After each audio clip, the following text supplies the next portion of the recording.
Joining us now, NBC's Monica Elba, who's covering the White House for us. Andrew Boreen is Executive Director of Flashpoint and former senior officer at the U.S. Office of the Director of National Intelligence. And Joel Rubin, former Deputy Assistant Secretary of State in the Obama administration and author of the briefing book on Substack. Monica, any word yet on the meeting with the national security team and what he's been putting out there on social media? Yeah, Chris, I was just told by a U.S. official that this meeting is scheduled to start this hour. As of just a couple of minutes ago, it hadn't kicked off yet, but that is something we can expect to take place. And if Friday was any indication, when the president was last monitoring real-time events from there with his top advisors, this could stretch on for several hours. It could be a lengthy meeting. It could be a meeting that takes place, then breaks up for a little bit of time, and then they come back in. So it's pretty fluid. And again, remember, he truncated his travels to Canada to come back to deal with all of this in part, he said, and he wanted to be able to do this to have face-to-face conversation as some really potentially consequential decisions are being made here about the involvement of the U.S. in this conflict, which in the last couple of days was at the level of not involved except when supplying defense to Israel as it was trying to fend off the missiles and incoming from Iran in the last couple of days, which we've seen, of course, go back and forth. So now the real question, Chris, and as the president is sort of hinting at in these social media posts, is we, the U.S., what role we will play and what kind of a decision might be made about using some of these massive bombs that could cripple the Iranians' nuclear capabilities and what they have been developing, though another storyline from today has been just where the truth is on how much, what ability, and how soon they could build a nuclear weapon. So the president is talking about unconditional surrender. He has some really ominous language in his social media posts. Remember, yesterday he posted to the 10 million or so citizens of Tehran that they should be prepared to evacuate. And then when he was pressed by reporters on what he meant by that message, he said he simply just wants everybody to stay safe. So this is a really delicate moment where the president had so far been pushing for diplomacy, but there could be more on the horizon. Chris. Thank you so much for that. So, Andrew, we know that the president had said repeatedly over the number of months they thought they were close to coming to some sort of deal, which obviously hasn't happened.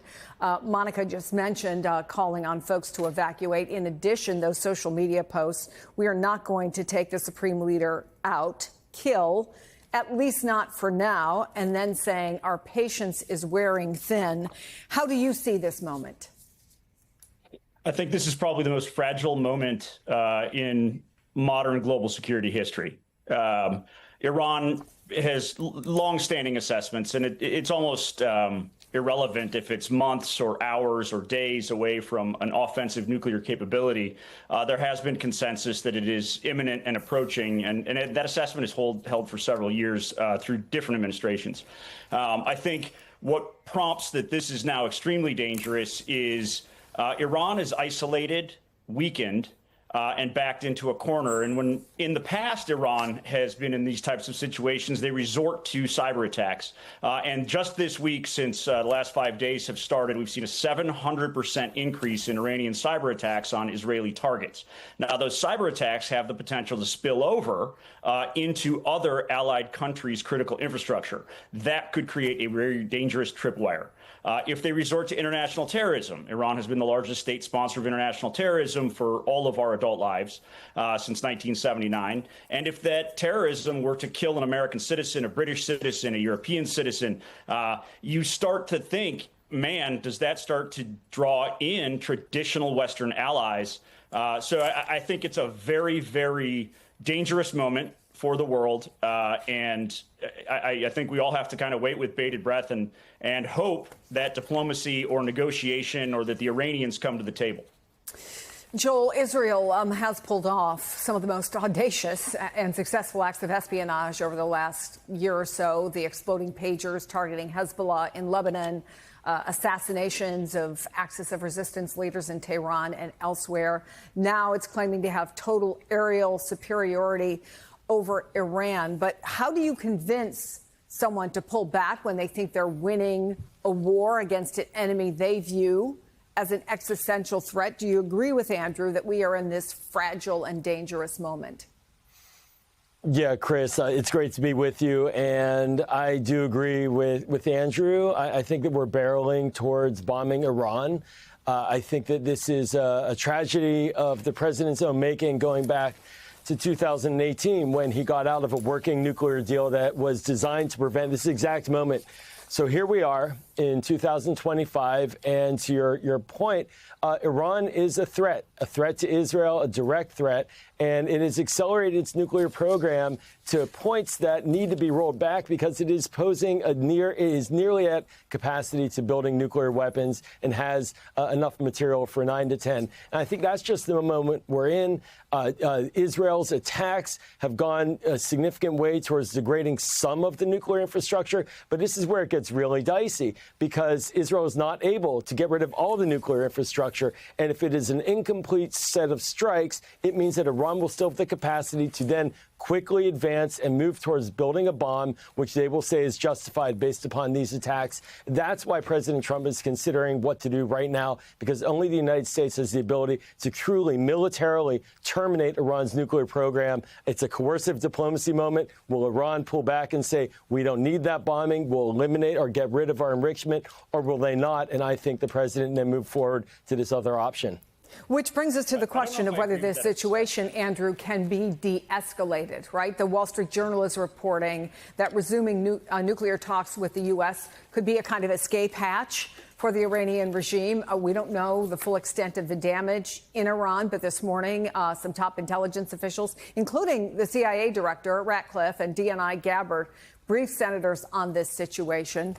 I wonder, first of all, what those conversations are like when it comes to assessing the formidability of Iran right now, the threat they pose, but also what you think the possibilities are that this could de-escalate. You're asking me, yeah.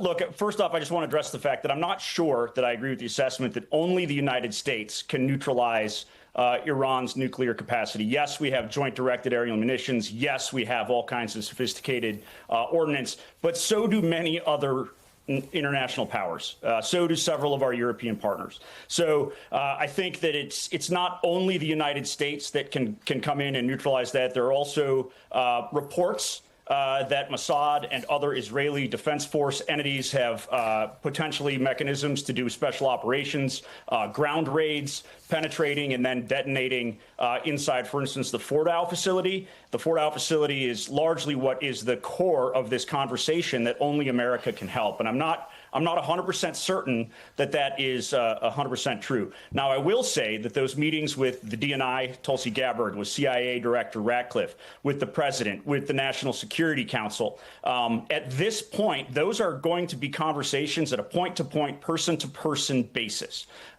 These decisions are made in a room that is the size, almost smaller than a hockey locker room. You've seen pictures when the Osama bin Laden raid went off of all of them crowded around a monitor. That's still where those decisions are made, I assume, in this administration. And so I am confident the president returned to Washington, D.C. to have the best, most available intelligence to him as he makes these decisions. And so, like I said, we're at a very dangerous, pivotal moment, and it has ramifications that could go far beyond the Middle East.